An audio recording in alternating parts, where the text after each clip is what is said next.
up? It's your girl Camry and you're watching Camry Music TV, and I'm back with another Real Housewives of Atlanta review. So if you're new here, make sure you subscribe down below to my channel, like the video, share the video, comment down below on what you thought about this week's episode, honey. This was reunion part 1, and make sure you follow me on Instagram, Twitter, and Facebook at Camry Music TV. So let's get into this thing, y'all. The reunion premiere tonight, part 1, seemed like a geisha theme because we had the koi pond going on. You know, that was the trip that they took this season along with Miami, but we had the koi pond and the ladies look nice. Okay, so just like rocks, we're gonna go through the looks. Eva, you know, I didn't quite understand her outfit. It was a nice color. I like her cut. She's a beautiful girl, but I wasn't really feeling the dress. Her and Shamari kind of had on the same like fish scale look, you know, the blue with the aqua blue teal type of look, blue green teal type of look. So that looked good to me. Shamari looked good. She was serving looks. Her hair looked good, all up to date and everything. Candy looked really good. I like the bangs. Y'all know I have a special proclivity to the bangs. The bottom lashes on her look good. The high pony. Candy just looked good. And you know, she likes to play with her looks. I thought this one was a good one for her. Nene looked good, you know, still serving the blonde. I always think it's weird when she gets all her hair curled and straightened and stuff and then it just goes into a ponytail. I always think that's weird, but you know, there is a process for the process. I did have to straighten for my ponytail, but we do watch her get curls a lot and then it just goes into a ponytail. But she looked good. She had on a plain black, you know, one shoulder type thing. Probably a Squagalicious original, I don't know.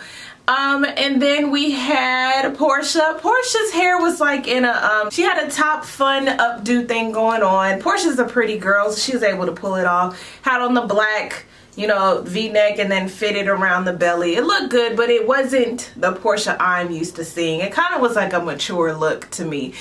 Cynthia looked good, honey. Always looks good. Had the gold on. The hair was looking good.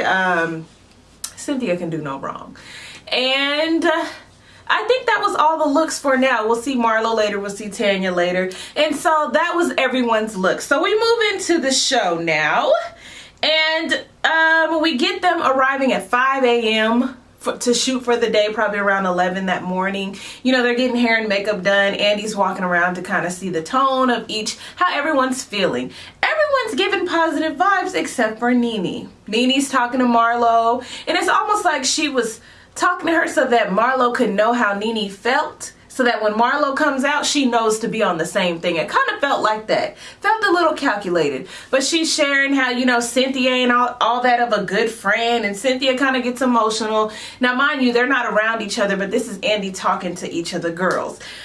So you kind of start to see that Nene's tone is going to be funky for the reunion. And, you know, I always feel like if I don't like you, I'm not going to give you my extra energy showing you that I don't like you. You're just ignored. Or I give you my salutations and give you cordial and that's it. You don't get anything extra from me.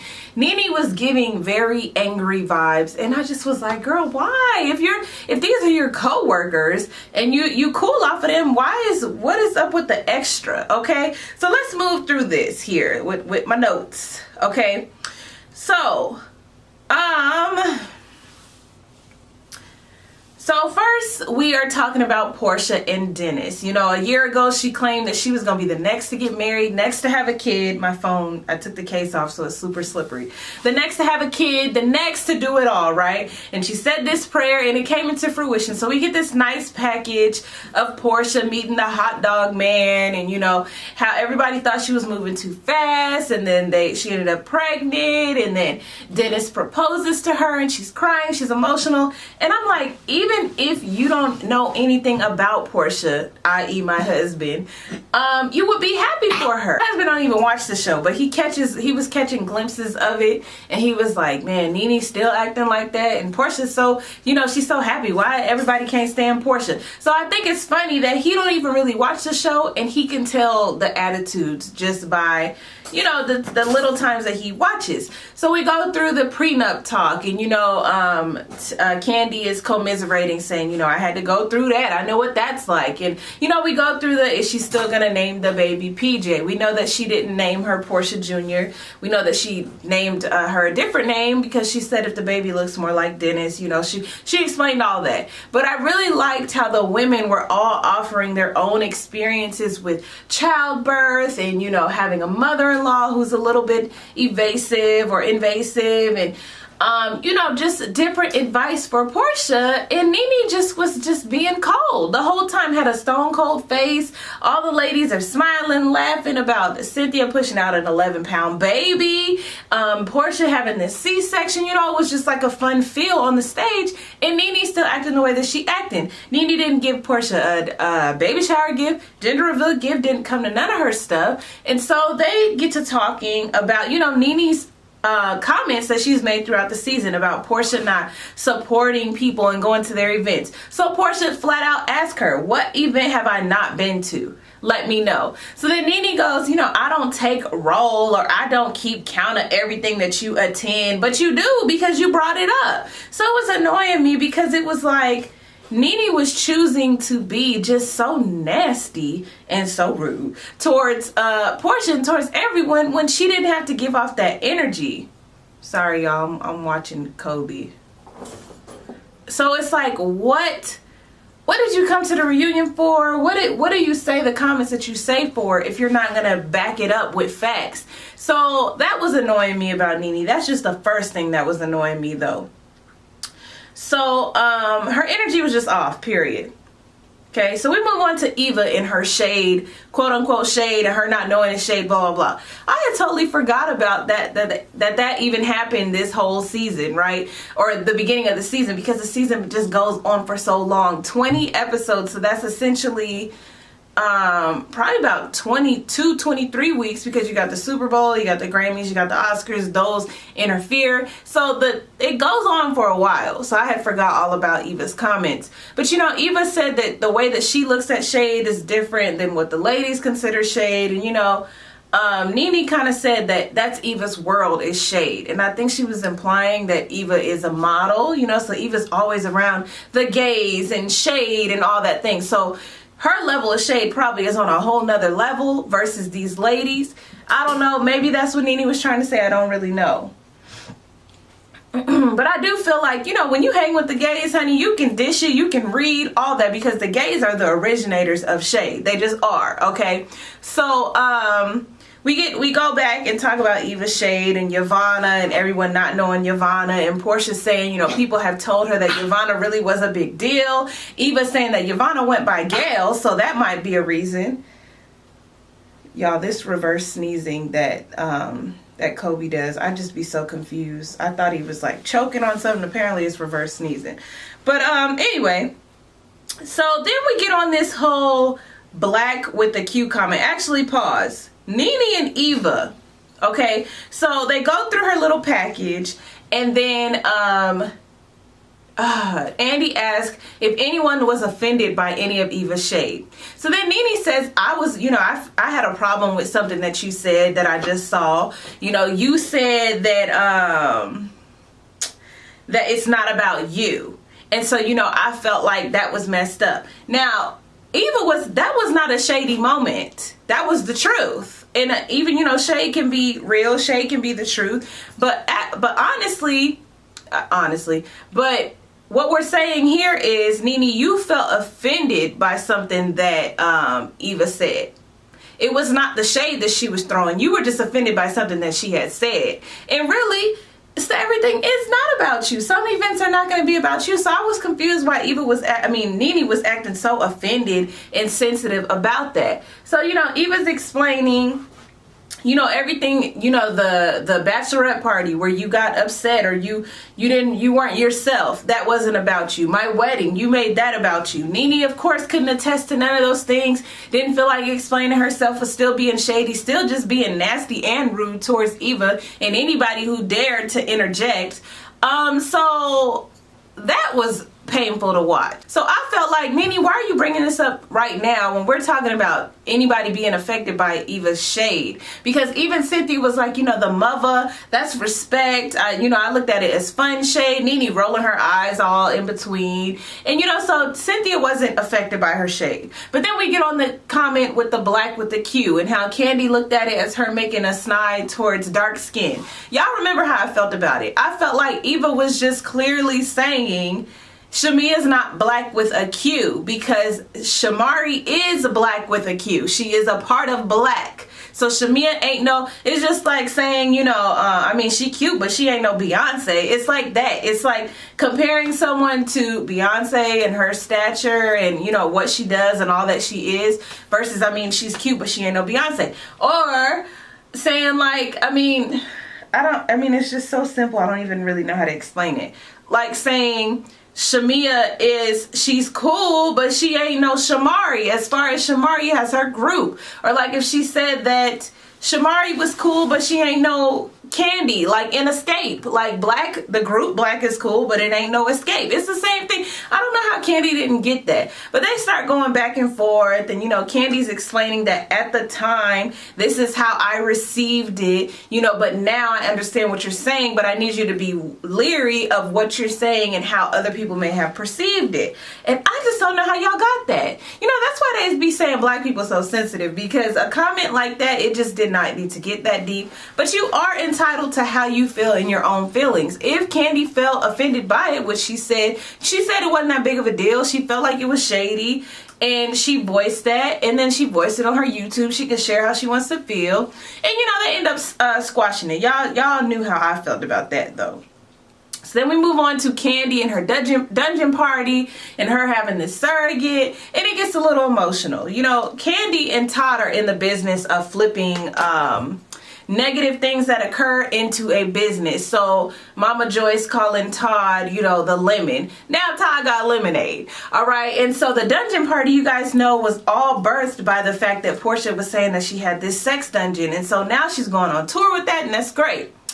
So Candy gets emotional about this surrogacy thing because she feels like, you know, when somebody else carries your child, that's a different closeness, you know, she gets emotional about it. Andy shares that he was actually going through the same thing when she was, and so he kind of understands it. You know, I don't know if I would go the surrogacy route. I feel like when you go the surrogacy route, that is a whole different level of money, okay? Y'all know Candy just wrote on Ariana Grande's new album that I still need to do an album review on. But y'all know that her money, their money, the Tucker's money is on a whole nother level. So anytime you can get a surrogate, and I think she's thinking about twins, and they have pushed the button on it, I think that, you know, that's a whole different level of money, like I'm saying. But I just don't know. You know, if I was older and I felt like I didn't want to carry, because Candy did just carry Ace. So I don't know if I would do it, because it is a level of closeness. You do want to feel your baby and feel her kick, feel her, him, or them, or all of them, or kick, you know. But I just don't know. I don't know about the surrogacy thing. I do get it in Andy's situation, because Andy is a man. He cannot carry a child. But as far as Candy, you know, if she was having health issues, I understand that also. So I just don't know. But that, she did get emotional on that part, and with good reason. But what we got out of that is they have pushed the button. So I want you guys to notice that during this whole thing, Nene is cold-faced. She's not laughing at stuff that's funny. She's not, you know, her body is just sitting there tight like this, and she's just looking around. And that's about it. She's not giving you too much. So I don't know. You know, this back and forth between her and Cynthia. We get like this social media package where they show how much social media has impacted the ladies this season. You got you got Cynthia and who was that? Tanya twerking, and you got the hashtag chill, and you got different people posting their videos, and Nene and Greg's tweets, and we kind of get into all that. So Nene says that chill, hashtag chill, anybody who had to do that is very insecure. I think that Nene just used the wrong word. You know, maybe she felt like I don't know. Like the stuff that she says, I just don't get it. Like, why would you say that your friend, because that's supposed to be your close friend, right? That her having that hashtag is insecure. It seems like maybe it's like a little silly. Maybe it's like a little dated, because she does do the Bailey Q, the Bailey this, the Lake Bailey. You know, we talked about how she over exhausts those type of things. Good boy. Good boy, him, good boy. Okay, so, you know, her saying that Cynthia was insecure, or that it's insecure of her to do that. Cynthia then gotta like nip it in the bud and be like, I'm very secure in who I am, okay? And Nene's like, you know, making these faces like, that's supposed to be your friend. You're shaking the camera. You're shaking the table. You know, that's supposed to be your friend. And you feel like it's appropriate, it's okay to say these type of things. Like, maybe it's a little juvenile to make a hashtag, you know, for you and your boo, or maybe it's a little premature to do it so soon, because she had hashtag chill when they were together, what, like 3 months? So, I mean, maybe those things, and you know, they're still together and, you know, flourishing and all of that. So I'm like, Nene she just seems so hateful. Then she felt like, you know, her comments about Greg, Andy asked the ladies, you know, what they thought about her posting her comments about Greg online. Portia felt like, you know, this is a new age. You know, people are posting their feelings rather than just keeping it to themselves or yelling it out of a window like back in the day. Nene felt like she don't give a damn about what people think about what she had to say or anything like that, because it's her marriage and their opinions are not warranted. So Andy reminds her, you posted it online for public consumption, so that leaves it open for people to comment and leave their opinions. Nene ain't trying to hear it. Nene got an attitude with everybody. Nene bitter. Nene nasty. I just don't understand. You know, I understand that people go through things. I understand that it's hard for her to be a caretaker. You know, she's saying that nobody's in my position. Nobody understands what it's like to be a caretaker for your husband and to go through what I've been going through. So until you've been through that, or until you understand that, that's when you can talk to me. So, I mean, we get all that. But just being nasty, then literally telling Cynthia that she ain't your close friend, like, it's news to Cynthia. Like, since when are we not close friends? We go through these tiffs all the time. But all of a sudden you've cut me off because of why? Like, Nene needs to seriously take a step back, take a break, take a season off, and just get all this together. You know, now that Greg has completed chemo. Hey, back it up. Now that Greg has completed chemo, maybe things will start to get better, because, you know, we don't know if that means that the cancer is gone, if he's healed, but he has completed chemo, so that at least was the next step, the next suggestion that the doctor had gave. We don't know what that means for his future, but I think that, you know, moving forward, Nene just kind of needs to just have some me time and get back to herself, and then maybe she'll realize how just mean she was this season. I mean, it was just really hard to just watch her. Very hard to watch her on this screen and just be so defensive, instead of just coming down and saying, you know what, I was out of line. You know, I'm defensive as hell because I have to be so strong. And, you know, I'm sorry that I talked to you that way. I'm sorry that I was mean to you that way. I'm sorry that I haven't been there for you. But I have to be there for my husband, and I don't really know how to do it. Why can't she just be honest that way, instead of just being so nasty and so mean? Just so mean. I'm gonna pray for Nene. I really am, because I don't even think at this point she's watching it and realizing the error of her ways. I think she feels just fine and feels like she ain't did nothing wrong, and that's probably the worst way to be. You guys let me know what you guys thought about this week's episode. I'm Camray, and this is Camray Music TV. Make sure you comment down below on what you thought about this mess. Like, comment, share, subscribe, and follow me on Instagram, Twitter, and Facebook at Camray Music TV, and I'll see you guys next time. Bye!